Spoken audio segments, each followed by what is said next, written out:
What's up? It's Zilla with Zilla Mode, and today's episode is going to be pretty interesting. We're going to be talking about my first year as a music artist, venturing into doing music as a hobby, and hopefully, one day doing that full time.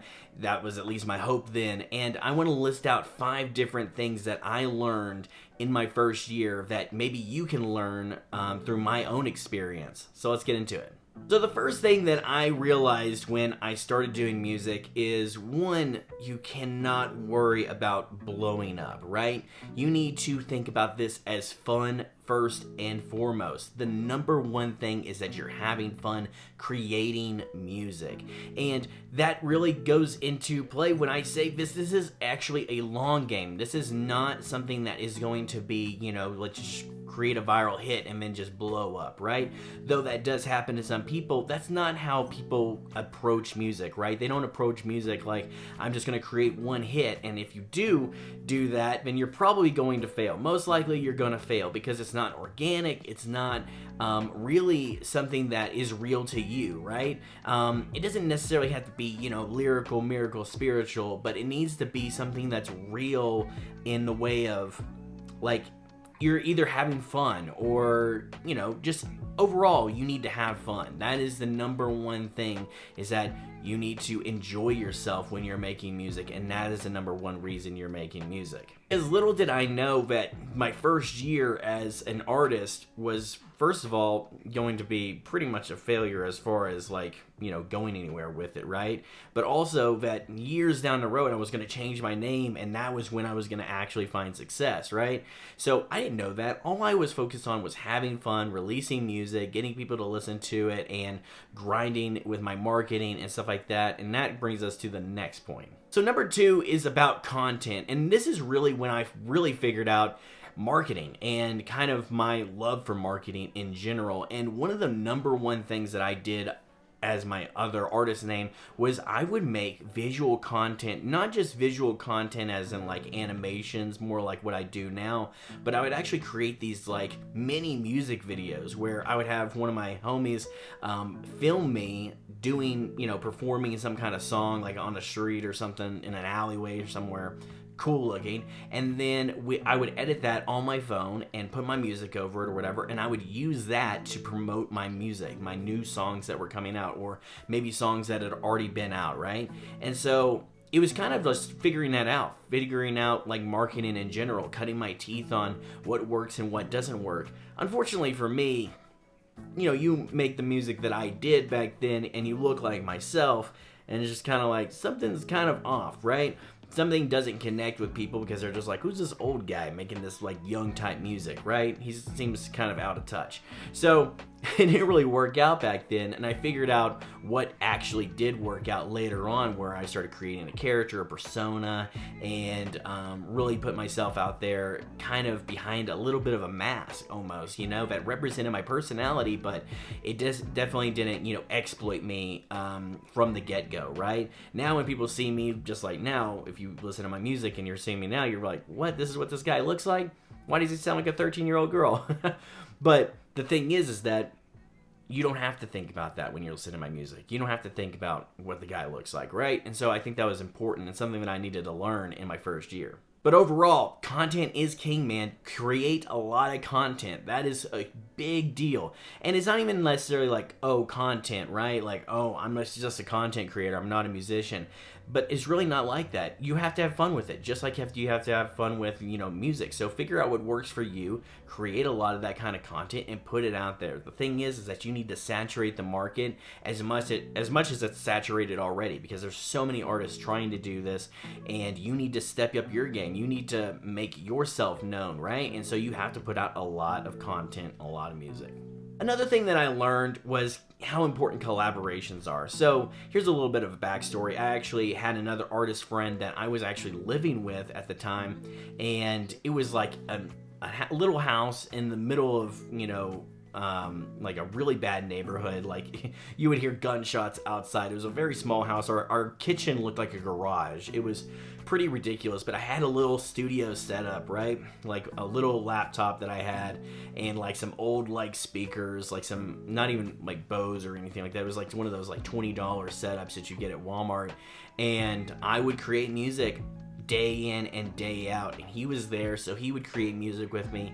We had some other friends that would come over and create music as well, and we would just jump on each other's songs. We would finish songs that that they wanted to do. I was producing all my stuff at the time, and so I was producing all of their stuff.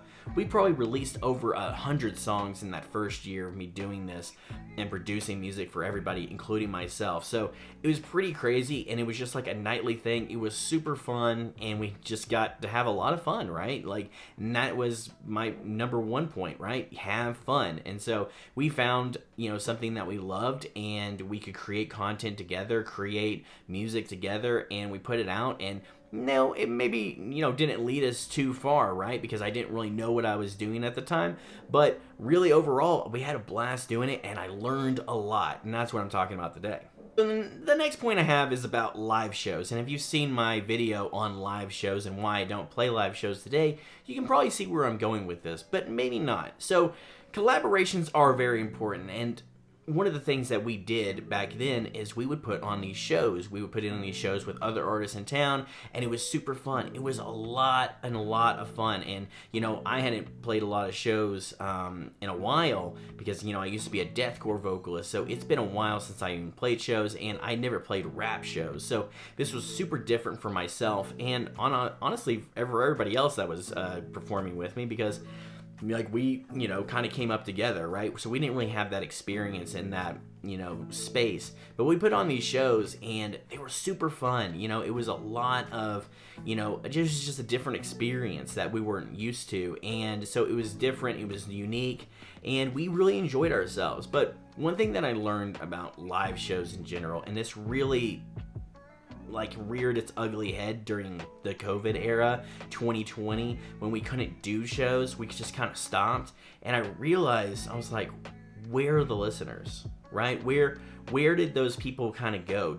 Were they even listening to my music in the first place? These people that we, networked with, and not really networked, but people that came to our shows, right? Like, were they consistent listeners? Were they people that were going to listen to our music? But it really just didn't work out that way. I realized that it was more like parties. We were really just doing parties, and though they were really fun, they really didn't convert to listeners that carried over. And so I had to do just as much work outside of shows in order to find listeners, and really none of those listeners came from live shows, honestly. So that's one thing I learned about live shows, is that it just doesn't convert as well to actual listeners. In fact, even bands that travel and tour doing music, they're selling physical CDs, they're selling merchandise, right?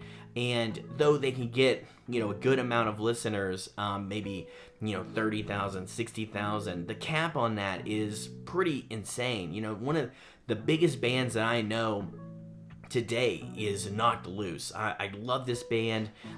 When they started coming up, I fell in love with them, and they're like playing Coachella now, right? They're a gigantic band, and you go and check out their monthly listeners. I think they have like 500,000 monthly listeners. I would think that it'd be way more than that. But the thing is that people maybe go to Coachella and they see Knocked Loose and they think, man, this is awesome, this is great, or whatever. But either you're already a fan of Knocked Loose, or you don't care to go and check out their stuff. You kind of have to be kind of introduced in a way, maybe through Spotify or through other means, like your friend shows you the music. But like, live shows are not really where you figure out what kind of music you want to listen to when you leave the show, right? You just kind of, I'm honestly, when I go see a metal show, for example, I'm not turning on metal when I leave the show. I'm kind of done with it, So, I mean, just think about that. I don't know. This is just maybe just my pessimistic mind about shows coming forth, but when I think about that back in the day, it was a lot of fun, but it didn't really convert too much, and so that's why I just don't focus on it anymore. So the last thing I'm going to talk about that I kind of learned is kind of personal to me, because one thing that I was not thinking about in my first year was money. I was not thinking about, oh, how much money I can get for my music. And I think that's really important to understand, is that it's going to be, just like I said in the first point, it's going to be a long game. You're not going to be making money in the beginning. You may not be making anything, but even then, you'll be making very little. And you'll put a lot of work in, and it'll seem like it's really, not coming back, right? And you'll even invest a lot of money, and maybe you don't get a lot back for that, right? And I remember I was thinking about this a couple of days ago. My dog, he got really sick, and he's been my dog for a while now. Maybe, I don't know, he's like 7 or 8 or something like that. He got really sick, and he was gonna have to take his eye out, or they were gonna have to surgically remove his eye, and that like killed me. I mean, I remember like sitting in the car, because this was like during 2020, this is before I had my kid and everything, and I wasn't making money doing music, right? I was not where I am today, and they told me that, if this surgery doesn't happen, like, he's gonna die. And I'm like kind of freaking out. I'm having like an anxiety attack right here, right? And they tell me it's gonna be like over $1,000 to get him fixed. And I was like, I just like sat there in the car with my girlfriend, who's my fiance now, and I just started crying.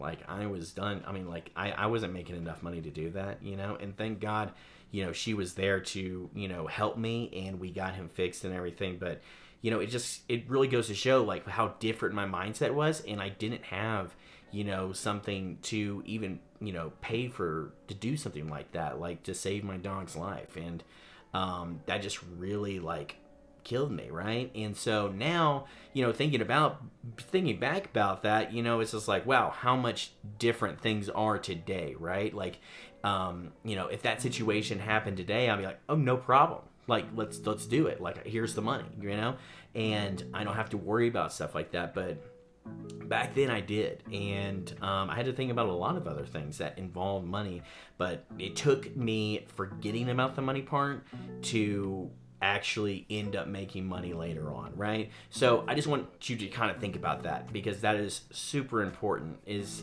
don't go into this thinking that this is going to be your career. Go into this thinking that this is going to be something fun for you. It's something like a hobby for you. And if you do the work, you market your music, and you have fun doing that and creating content, the sky's the limit, honestly. Well, that about wraps this video up. I hope that you guys got a lot of value out of this. I'm still trying to do these every single day. It's really fun, hearing your comments. So definitely comment down below.